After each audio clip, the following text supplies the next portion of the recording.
વિદ્યાર્થી મિત્રો નમસ્તે, જય સ્વામિનારાયણ। આજે આપણે પહેલા ચેપ્ટરનો છેલ્લો પાઠ ભણવાના છીએ। પહેલું ચેપ્ટર એટલે કે માહિતીનું એકત્રીકરણનો છેલ્લો ટોપિક છે ગૌણ માહિતી। હવે માહિતી મેળવવા માટે બે પ્રકાર હોય, મુખ્ય અને ગૌણ, બરાબર। હવે પ્રાથમિક માહિતી છે ને એ ડાયરેક્ટલી આપણે મળતી હોય છે, પણ ગૌણ માહિતી ઘણી રીતે મળી શકે છે। પ્રાથમિક માહિતીના પ્રકાર આપણે જોઈ ગયા છીએ કે પ્રાથમિક માહિતી કઈ રીતે મળે છે। પ્રત્યક્ષ રીતે મળે, પરોક્ષ રીતે પણ પ્રાથમિક માહિતી મળી શકે છે, પણ ગૌણ માહિતી ઘણી રીતે મળી શકે છે।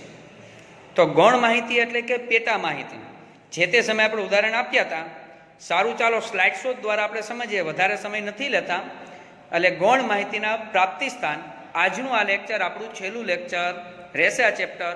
આજે આ ચેપ્ટર પૂર્ણ થશે। નેક્સ્ટ વિડીયોની અંદર આપણે નવું ચેપ્ટર શરૂ કરીશું। ગૌણ માહિતીના પ્રાપ્તિ સ્થાનો, સોર્સિસ ઓફ સેકન્ડરી ડેટા। ગૌણ માહિતી મેળવવા માટેના મુખ્યત્વે બે પ્રાપ્તિ સ્થાનો છે, પ્રકાશિત અને બિનપ્રકાશિત। પ્રકાશિત મતલબ કે લોકોને જાણ કરવામાં આવે કોઈ પ્રકાશન સંસ્થા દ્વારા। પ્રકાશિત પ્રાપ્તિ સ્થાનો અને બિનપ્રકાશિત પ્રાપ્તિ સ્થાનો, એમાં આપણે પ્રકાશિત પ્રાપ્તિ સ્થાનો દ્વારા ગૌણ માહિતી કઈ રીતે મળે એ જોઈએ। એમાં પહેલો મુદ્દો છે સરકારી પ્રકાશનો। લોકોની જાણ માટે કેન્દ્ર સરકાર અને રાજ્ય સરકારના ઘણા બધા એવા સંગઠનો છે કે જેઓ આંકડાકીય માહિતી એકઠી કરે છે અને તેમના તારણો પ્રકાશિત કરે છે। કેટલાક સરકારી પ્રકાશનો નિયમિત રીતે અને નિયત સમયે માહિતી પૂરી પાડે છે। દાખલા તરીકે કેન્દ્રીય આંકડાકીય સંગઠન સેન્ટ્રલ સ્ટેટિસ્ટિકલ ઓર્ગેનાઇઝેશન CSO, ત્યાર પછી છે રાષ્ટ્રીય નિદર્શ તપાસ નેશનલ સેમ્પલ સર્વે ઓર્ગેનાઇઝેશન NSSO, ભારતના વસ્તી નિયામક અને રજિસ્ટ્રાર જનરલની કચેરી, ખેતીવાડી સંશોધનની ભારતીય કારોબારી Indian council of agricultural research ICAR, statistical abstract of Gujarat state, statistical outline Gujarat state અને socio economic review Gujarat state વગેરે। આવા જે સરકારી સંગઠનો દ્વારા જે માહિતી પ્રકાશિત કરવામાં આવે છે એ શું દર્શાવે છે? તો કે જથ્થાબંધ ભાવનું સૂચકાંક બતાવે છે કે જેના પરથી ભવિષ્યમાં ભાવ અંગે, ઉત્પાદન અંગે પ્રી-પ્લાન કરવામાં આવે છે। આયાત નિકાસના આંકડા એ પણ આ સંસ્થાઓ દ્વારા જ આપણને મળે છે કે માલની કેટલી આયાત કરવી જોઈએ, કેટલી નિકાસ કરવી જોઈએ, તેનાથી વિદેશી હુંડિયામણ કેટલું ભેગું થશે। જન્મ મરણના આંકડા એ પણ આવી સંસ્થાઓ, ગવર્મેન્ટ સંસ્થાઓ દ્વારા જ જે પ્રકાશિત મેગેઝિન્સ થાય છે એમાંથી મળે છે। કૃષિ વિષયક આંકડા, એના દ્વારા આપણને ICAR જે સંસ્થા છે ખેતીવાડી સંશોધનની, એના દ્વારા નિયત સમયે આ આંકડા બહાર પડતા હોય છે। અને વસ્તી ગણતરીના પરિબળો, આ જે છે એને લગતી માહિતી છે એ ઉપરની સંસ્થાઓ જે આપણે આગળ જોઈ ગયા એના દ્વારા મેળવી શકાય છે, સરકારી સંસ્થાઓ દ્વારા। હવે ઘણી બધી સંસ્થાઓ એવી હોય છે કે જેમાં 50% રેશિયો ગવર્મેન્ટનો હોય અને 50% પ્રાઇવેટાઇઝેશન થયું હોય। આવી કઈ સંસ્થા છે? તો કે જીવન વીમા નિગમ, LIC અને રાજ્ય વિદ્યુત board, Gujarat state electricity limited, બરાબર, વગેરે તરફથી નિયમિત રીતે વિવિધ અગત્યની માહિતીનું પ્રકાશન થતું રહે છે। ત્યાર પછી છે ત્રીજો પોર્શન, આંતરરાષ્ટ્રીય પ્રકાશનો। આંતરરાષ્ટ્રીય સંગઠનો જેવા કે યુનાઇટેડ નેશન ઓર્ગેનાઇઝેશન UNO, આંતરરાષ્ટ્રીય નાણાં ભંડોળ IMF, આંતરરાષ્ટ્રીય મજદૂર સંગઠન ILO દ્વારા અગત્યની માહિતી પ્રકાશિત કરવામાં આવે છે। IMF દ્વારા નાણાકીય બાબતો અને ILO દ્વારા લેબરને લગતી માહિતી, બેરોજગારીને લગતી માહિતી આપણને સમયાંતરે મળતી રહે છે। ત્યાર પછીનો મુદ્દો છે સંશોધન સંસ્થાના અહેવાલો. સંશોધન રિસર્ચ સંશોધન સંસ્થા જેવી કે Ahmedabad textile industries research association ATIRA, physical research laboratory Ahmedabad, salt and marine research laboratory Bhavnagar, institute of economic growth Delhi, national council of applied economic research new Delhi. તેમના પ્રકાશનો દ્વારા સમયાંતરે માહિતી પૂરી પાડતા હોય છે. ત્યાર પછીનો છઠ્ઠો મુદ્દો છે વ્યાપાર અને વ્યાવસાયિક સંસ્થાઓના પ્રકાશનો, જેમાં federation of Indian chambers of commerce and industries દ્વારા પ્રકાશિત થતું journal economic trends, institute of chartered accountant દ્વારા પ્રકાશિત થતું જર્નલ ધ ચાર્ટર્ડ અકાઉન્ટન્ટ. આ એક મેગેઝિન છે જેના ડેટા એવરી યર બારે પાડે છે. ત્યાર પછી છે ઇન્સ્ટિટ્યૂટ ઓફ ફોરેન ટ્રેડ દ્વારા પ્રકાશિત થતું જનરલ ટ્રેડ રિવ્યૂ. બરાબર, આજે છે એ બિઝનેસને લગતા, ધંધાને લગતા પ્રકાશનો છે અને એનો ડેટા સમયાંતરે બારે પાડતા હોય છે. ત્યાર પછીનો લાસ્ટ પોઈન્ટ છે આપણે ગૌણ માહિતી મેળવવા માટેનો, જે બહુ જ કોમન, જે રૂટીન છે. બરાબર, વર્તમાનપત્ર અને સામયિક, જેના દ્વારા ડે ટુ ડે આપણને ઇન્ફોર્મેશન મળતી રહે છે. અર્થશાસ્ત્ર, વાણિજ્ય, વ્યાપાર, રમતગમત જેવા ક્ષેત્રો માટેની માહિતી, economic and political weekly, commerce news, business today, financial express વગેરે જેવા જુદા જુદા વર્તમાનપત્રો અને બહુ જ બધી સામયિકોમાંથી ડિફરન્ટ પ્રકારની ગૌણ માહિતી મેળવી શકાય છે. અને આ પણ ગૌણ માહિતી માટેના અગત્યના પ્રાપ્તિ સ્થાન છે. ઘણી બધી સ્કૂલ છે એ પોતાની ઇન્ફોર્મેશન માટે ન્યૂઝલેટર બી બહાર પાડતી હોય છે. ઘણી બધી મિડલ જે સંસ્થા છે, બરાબર, ઘણા બધા વર્તમાનપત્રોમાં પોતાની સંસ્થા માટેના એક પેજ લઈ અને તેની અંદર પણ માહિતી મૂકતા છે. પેજ લઈ, એક પેરેગ્રાફ લઈ, થોડીક સ્પેસ લઈને પણ પોતાની જે ઇન્ફોર્મેશન હોય એ પબ્લિક સુધી પહોંચાડતા હોય છે. તો આ હતું, આ જે બધી માહિતી હતી એ પ્રકાશિત પ્રાપ્તિ સ્થાન હતા. બરાબર, હવે આપણે થોડાક આગળ જઈએ. ગૌણ માહિતી છે એ બિન પ્રકાશિત પ્રાપ્તિ સ્થાનમાંથી પણ મળી રહે છે. બિન પ્રકાશિત એટલે શું? જે માહિતીને પબ્લિશ કરવામાં આવતી નથી રાઇટિંગ દ્વારા, મતલબ એની મેગેઝિન્સ દ્વારા એને પબ્લિકમાં જાહેર કરવામાં આવતી નથી, ગુપ્ત માહિતી હોય, તેને પ્રકાશિત કરવામાં ન આવે. બરાબર, સંસ્થાઓ દ્વારા કેટલીક આંકડાકીય માહિતી પ્રકાશિત થયેલી હોતી નથી, પરંતુ વિનંતી કરીને, ખાસ જોજો, વિનંતી કરીને ખાનગી અને જાહેર સંગઠનો દ્વારા પોતાના સંદર્ભ માટે તૈયાર કરેલ બિન પ્રકાશિત આંતરિક અહેવાલમાંથી માહિતી મેળવી શકાય છે. દાખલા તરીકે કામદારોનો પગાર, તે કેટલા સમયથી નોકરી કરે છે, તેનું શૈક્ષણિક સ્તર, આ બધું છે એ ખાનગી માહિતી છે.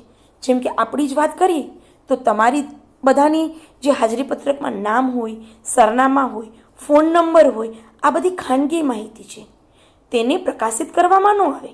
હા, જો કોઈ દ્વારા વિનંતી કરી અને તે યુઝ બરાબર હોય અને એ રીતે એ લોકો માંગે અને આપણે આપીએ તો એ અલગ વાત છે, પણ આ ખાનગી માહિતી છે, બિન પ્રકાશિત રીતે આપણે એને પ્રોવાઈડ કરીએ. આવી જ રીતે ખાનગી અને જાહેર ક્ષેત્રની કંપનીઓમાં મ્યુચ્યુઅલ ફંડ દ્વારા થતું રોકાણ, બરાબર જોજો. બરાબર, પ્રાઇવેટ અને પબ્લિક બંને ક્ષેત્રમાં મ્યુચ્યુઅલ ફંડ દ્વારા રોકાણ થતું હોય છે.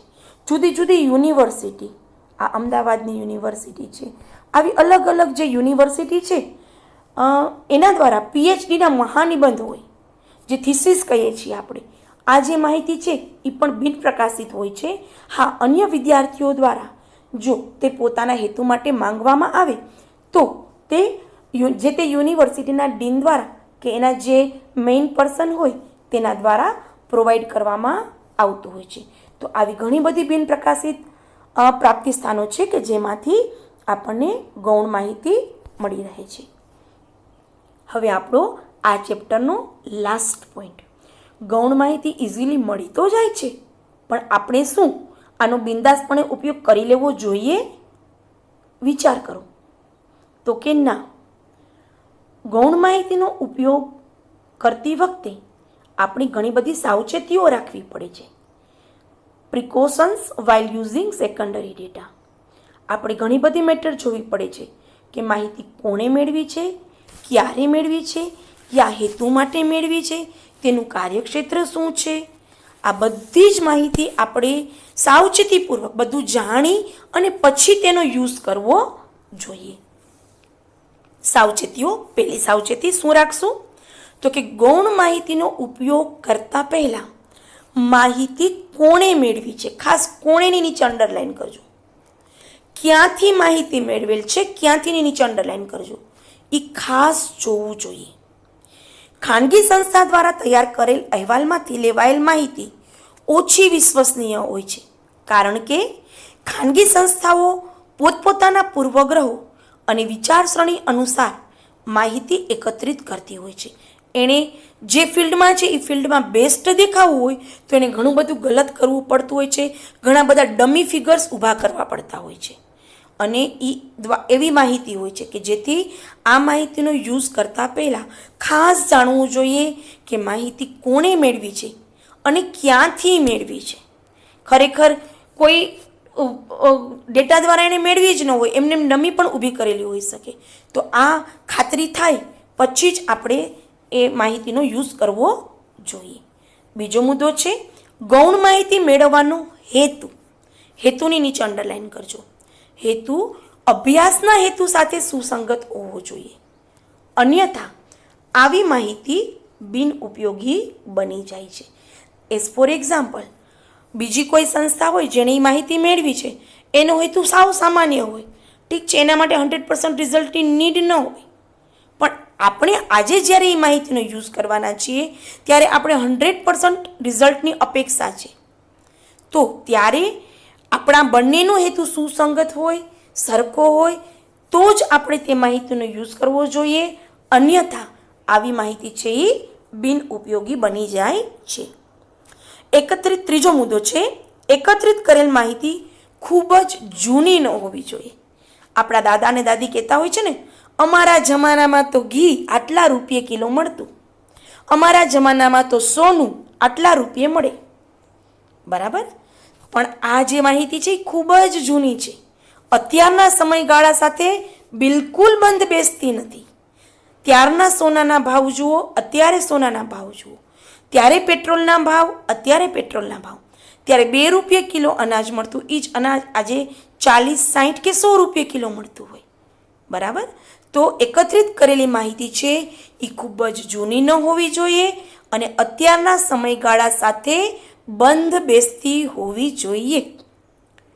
નેક્સ્ટ પોઈન્ટ, ફોર્થ પોઈન્ટ, ગૌણ માહિતીનો ઉપયોગ કરતા પહેલા માહિતીનું કાર્યક્ષેત્રની નીચે અંડરલાઈન કરજો દીકરા. માહિતીનું કાર્યક્ષેત્ર શું છે અને તે કયા વિસ્તાર માટે એકત્રિત કરવામાં આવેલ છે, ખાસ આ જોવાનું.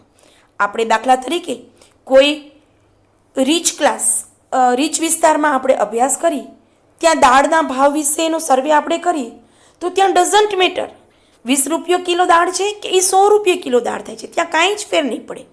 પણ એ જ સર્વે જો આપણે કોઈ ગરીબ વિસ્તારમાં કરવા જાશું તો ત્યાં બહુ મોટી મેટર છે.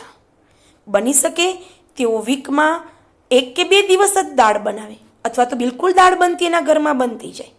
બરાબર, તો માહિતી જ્યાંથી મેળવીએ છીએ તેનું કાર્યક્ષેત્ર, કાર્ય વિસ્તાર કયો છે એ પણ આપણે ખાસ જોવું જોઈએ અને તેમાં વપરાયેલા પદોની વ્યાખ્યા વગેરે જાણી લેવું જોઈએ.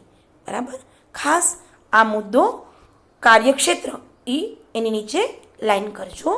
નેક્સ્ટ પોઈન્ટ, 5th પોઈન્ટ, સીધે સીધી આગણિત કરેલી માહિતીનો ઉપયોગ કરવાનું ટાળવું જોઈએ. અંદાજ બાંધી લે ગાણિતિક ગણતરી કર્યા વગર, બરાબર, સરેરાશ આટલું હશે એના ઘરનું, એમ જ ગપ્પા મારે. તો આવી અગણિત કરેલ માહિતી ક્યારેક ખોટી રીતે ગણતરી કરીને ઉપજાવેલ પણ હોઈ શકે. તો આવી માહિતીનો યુઝ ક્યારેય કરવો ન જોઈએ.